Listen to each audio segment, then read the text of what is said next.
Welcome to സിനിമോസഫി. വർഷം 2017. Angamaly diaries കണ്ട് വണ്ടറടിച്ച് തിയേറ്ററിൽ നിന്ന് ഇറങ്ങിയ പാടെ ഗൂഗിൾ ചെയ്തത് ഒരാളുടെ പേരായിരുന്നു, അപ്പാനി രവി. ആരാണ് ആ കഥാപാത്രത്തെ അവതരിപ്പിച്ചത്? അയാൾ ഇത്രയും കാലം എന്തു ചെയ്യുകയായിരുന്നു? വേറെ ഏതെങ്കിലും സിനിമകളിൽ അഭിനയിച്ചിട്ടുണ്ടോ? അങ്ങനെ അപ്പാനി രവി എന്ന പേര് മാത്രം വെച്ച് സെർച്ച് ചെയ്യാൻ കഴിയുന്ന അത്രയും സെർച്ച് ചെയ്തു. പക്ഷെ കാര്യമായ റിസൾട്ടൊന്നും കിട്ടിയില്ല.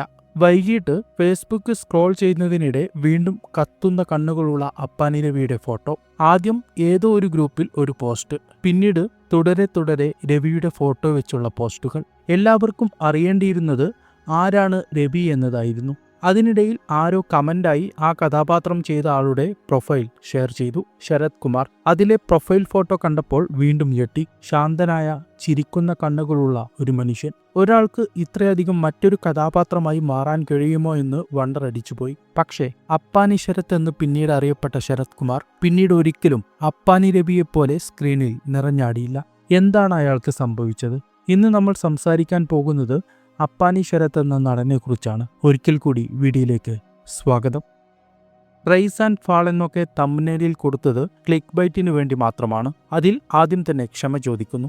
ഒരാളുടെ കരിയറിനെയും നമുക്ക് ഉയർച്ച താഴ്ചകളെന്ന് വേർതിരിക്കാനാവില്ല. എല്ലാം തുടർച്ച മാത്രമാണ്. നമുക്ക് നല്ലതായി തോന്നുന്നത് ചിലപ്പോൾ അദ്ദേഹത്തിന് താഴ്ചയായിരിക്കാം. നമുക്ക് താഴ്ചയായി തോന്നുന്നത് ചിലപ്പോൾ അദ്ദേഹത്തിന് നല്ലതായിരിക്കാം. അതെല്ലാം വെറും ആപേക്ഷികം മാത്രമാണ്. അത് പോട്ടെ. എന്തുകൊണ്ട് അപ്പാനി രവി പോലൊരു കഥാപാത്രം പിന്നീട് ശരത് ചെയ്തില്ല എന്ന് ഞാൻ ഇടയ്ക്കിടയ്ക്ക് എന്നോട് തന്നെ ചോദിക്കാറുണ്ട്. ശരത് മാത്രമല്ല, യൂക്ലാംബ് രാജനായി വന്ന ടിറ്റോ വിൽസനും പിന്നീട് അതുപോലൊരു കഥാപാത്രം ചെയ്തിട്ടില്ല. എന്തായിരിക്കും അതിന് കാരണം? ടിറ്റോക്ക് മറഡോണയിലെ സ്തുതിയുണ്ട്. സിനിമ അത്ര വലിയ വിജയമായിരുന്നില്ലെങ്കിലും ആ സിനിമയിൽ ടൊവിനോയുടെ മറഡോണയേക്കാൾ എനിക്കിഷ്ടം ടിറ്റോയുടെ സ്തുതിയെയാണ്. പക്ഷേ ശരത്തിന് രവിയല്ലാതെ ഓർത്തിരിക്കാൻ മാത്രം മികച്ച വേഷങ്ങൾ പിന്നീട് കിട്ടിയിട്ടില്ല. തമിഴിൽ ഓട്ടോ ശങ്കർ ഉണ്ട്. അതിൽ പുള്ളി അസാധ്യ പെർഫോമൻസ് തന്നെയാണ്. പക്ഷെ മലയാളത്തിൽ രവിയല്ലാതെ മറ്റൊരു കഥാപാത്രമില്ല.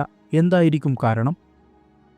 2017 ശരത് അങ്കമാലി ഡയറീസ് ചെയ്യുന്നത്. കാലടി സംസ്കൃത യൂണിവേഴ്സിറ്റിയിൽ തിയേറ്റർ പഠിച്ചുകൊണ്ടിരിക്കുമ്പോഴാണ് ശരത് അങ്കമാലിയിലെ രവിയാകുന്നത്.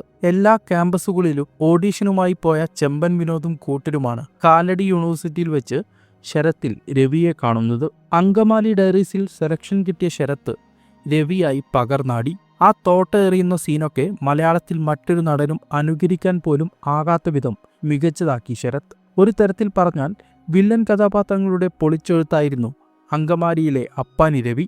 6 അടി പൊക്കമോ മസിലോ മുഴങ്ങുന്ന സൗണ്ടോ ഒന്നും ഒരു വില്ലൻ ആവശ്യമില്ലെന്ന് ശരത് തെളിയിച്ചു. പെർഫോമൻസ് കൊണ്ട് അത്തരത്തിലുള്ള വില്ലൻ സങ്കല്പങ്ങളെയെല്ലാം രവി അപ്പാടെ അടിച്ചു തൂഫാനാക്കി. പിന്നീട് 2017 തന്നെ ലാലേട്ടന്റെ കൂടെ വെളിപാടിന്റെ പുസ്തകത്തിൽ ശരത്തിനെ നമ്മൾ കണ്ടു. പെർഫോമൻസ് കൊണ്ട് ആ കഥാപാത്രം മികച്ചതായില്ലെങ്കിലും സിനിമയിലെ ഡാൻസ് കൊണ്ടും ആ പാട്ട് വൈറലായതുകൊണ്ടും ആ സിനിമയിലെ ശരത്തിന്റെ കഥാപാത്രത്തെ നമ്മൾ ഓർത്തിരിക്കും. 2017 തന്നെ ശരത്ത് കരിയറിലെ അടുത്ത വില്ലൻ വേഷം ചെയ്തു. നീരജ് മാധവ് നായകനായ പൈപ്പിൻ ചുവട്ടിലെ പ്രണയം. അങ്ങനെ ഒരു സിനിമ ഉള്ളത് തന്നെ അധികമാർക്കും അറിയില്ലായിരിക്കും. ബിജുപാൽ ചെയ്ത പാട്ടുകളെല്ലാം ശ്രദ്ധിക്കപ്പെട്ടെങ്കിലും പടം വേണ്ട രീതിയിൽ ശ്രദ്ധിക്കപ്പെടാതെ പോയി. അതിനാൽ തന്നെ ശരത്തിന്റെ വേഷവും ശ്രദ്ധിക്കപ്പെടാതെ പോയി. ശരത്തിന്റെ ദേഹത്ത് നിന്ന് അപ്പാനി രവിയുടെ പ്രേതം പോയിട്ടില്ലെന്ന് പറഞ്ഞ് ആ സമയത്ത് വന്ന ചില ഫേസ്ബുക്ക് പോസ്റ്റുകൾ ഓർക്കുന്നു. പൈപ്പിൻ ചുവട്ടിലെ പ്രണയത്തിൽ ശരത്ത് അപ്പാനി രവിയെ അനുകരിക്കുന്നു എന്നതായിരുന്നു ആക്ഷേപം. എന്തായാലും സിനിമയും ശരത്തിന്റെ വേഷവും ശ്രദ്ധിക്കപ്പെടാതെ പോയി. 2017 തന്നെ പോക്രി സൈമൻ എന്ന സിനിമയിൽ സഹനായകനായി ശരത്ത് വേഷമിട്ടിരുന്നു. ആ സിനിമയും വേണ്ട രീതിയിൽ വിജയിച്ചില്ല. എന്നാൽ തൊട്ടടുത്ത വർഷം 2018 മണിരത്നത്തിന്റെ ചെക്ക ചുവந்த വാനത്തിലാണ് പിന്നീട് ശരത്തിനെ നമ്മൾ കണ്ടത്. മുഴുനീള വേഷമായിരുന്നില്ലെങ്കിൽ പോലും ശ്രദ്ധിക്കപ്പെട്ട വേഷമായിരുന്നു. സാമാന്യം നല്ല രീതിയിൽ ശരത്ത് ആ വേഷം മികച്ചതാക്കിയിട്ടുണ്ട്. ആ വർഷം തന്നെ വിശാലിന്റെ സണ്ടക്കോഴി 2-വിൽ ശരത്ത് വേഷമിട്ടിരുന്നു. 2018 തന്നെ ശരത്ത് നായകനായ ആദ്യ സിനിമയും വന്നു, കോണ്ടസ. പക്ഷേ ആ സിനിമ വേണ്ടത്ര ശ്രദ്ധിക്കപ്പെട്ടില്ലെന്ന് മാത്രമല്ല, അതൊരു മോശം മേക്കിംഗ് ഉള്ള സിനിമ കൂടിയായിരുന്നു. ആ വർഷം തന്നെ തമിഴിൽ ഓട്ടോ ശങ്കർ എന്ന വെബ് സീരീസ് ചെയ്യുന്നു. മികച്ച അഭിപ്രായം നേടിയ വെബ് സീരീസ് ശരത്തിന് തമിഴ്നാട്ടിൽ ഒരു ഫാൻ ബേസും കൂടെ ഉണ്ടാക്കി കൊടുത്തു. ഓട്ടോ ശങ്കറായി ശരത് നിറഞ്ഞാടി. പഴയ അപ്പാനി രവിയുടെ ഒരു വൈബ് ആ സീരീസിൽ കാണാൻ കഴിഞ്ഞു. എന്നാൽ പിന്നീട് അങ്ങോട്ട് മോശം സിനിമകളായിരുന്നു ശരത്ത് തിരഞ്ഞെടുത്തത്. സച്ചിൻ, ഇക്കയുടെ ശകടം, ലവ് FM തുടങ്ങിയ നിരവധി ചവറ സിനിമകൾ.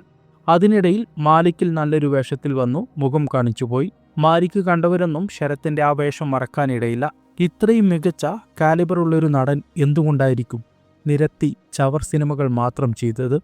അതിനുള്ള ഉത്തരമാണ് ഇനി നമ്മൾ നോക്കാൻ പോകുന്നത്.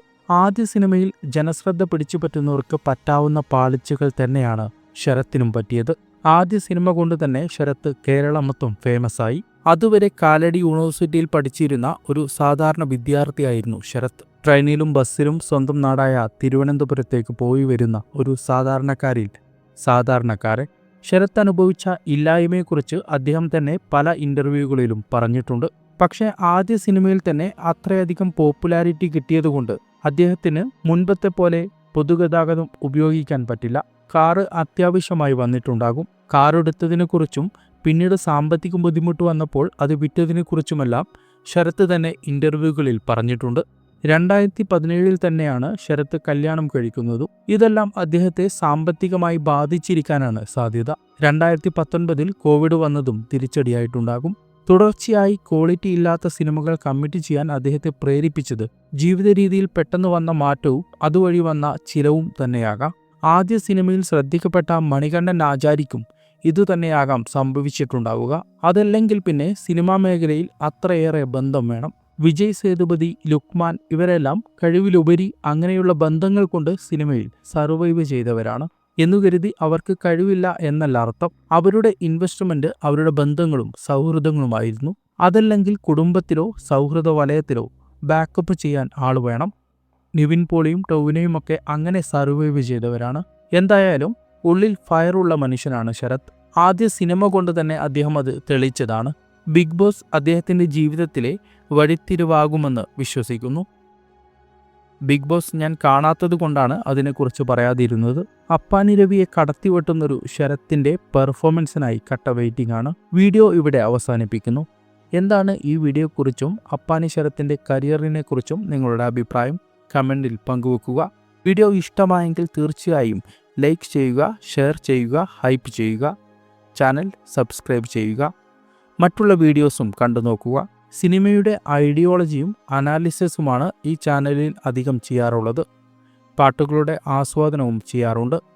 അപ്പോൾ മറ്റൊരു നല്ല വീഡിയോയുമായി വീണ്ടും കാണാം. നന്ദി.